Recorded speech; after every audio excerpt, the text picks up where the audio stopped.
Hello guys, আজকে আমি করেছি মাছের মাথা দিয়ে লাউ ডাঁটার চচ্চড়ি। আর এই রান্নাটা পুরোটা সম্পূর্ণ করেছি এই মাছের তেল দিয়ে। তেলটা ভালোভাবে গরম হয়ে গেলে ওতে আলুগুলো দিয়ে দেবো। আলুগুলো ভালোভাবে ভেজে নেব। একটু ভাজা ভাজা হয়ে গেলে তারপর ওর মধ্যে পটল কুচিগুলো দিয়ে দেবো।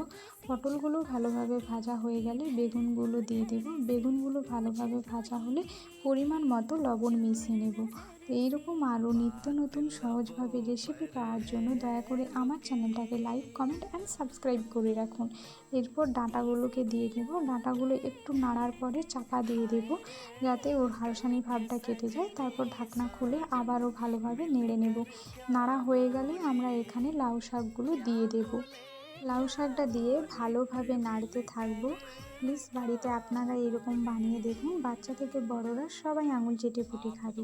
তারপর মশলা দিয়েছি একটু সর্ষে বাটা। আর লাউ খাড়াতে আমি বেশি লঙ্কা পছন্দ করি না, তাই হালকা পরিমাণে লঙ্কা বাটা দিয়েছি। এবং তারপর হলুদ গুঁড়ি দিয়ে দেবো। হলুদ গুঁড়ি দিয়ে একটু নাড়ার পরে উষ্ণ গরম জল দিয়ে আমরা একটা ঢাকনা চাপা দিয়ে দেব। এবং তরকারিটা ফুটে গেলে, সেদ্ধ হয়ে গেলে তারপর একটি পাত্রে আমরা নামিয়ে রেখে দেব। এখানে মাছের মাথাটা অনেকটাই বড়, তাই আমি প্রথমে খুন্তি দিয়ে ভেঙে নিয়েছি, তারপর হাত দিয়ে টুকরো করে ভেঙে নেব। তারপর ফোড়নের জন্য 5 ফোড়ন, লঙ্কা কুচি, পেঁয়াজ কুচি দিয়ে দেব। পেঁয়াজগুলো ভালোভাবে ভাজা হয়ে গেলে তারপর আমরা ওখানে ওই টুকরো করে রাখা মুড়োটাকে দিয়ে দেব। মুড়োটা আরেকটু ভালোভাবে ভেজে নেব। ভাজা হয়ে গেলে ওই সিদ্ধ করে রাখা তরকারিটা দিয়ে ফোড়ন দিয়ে চাপা দিয়ে দেব।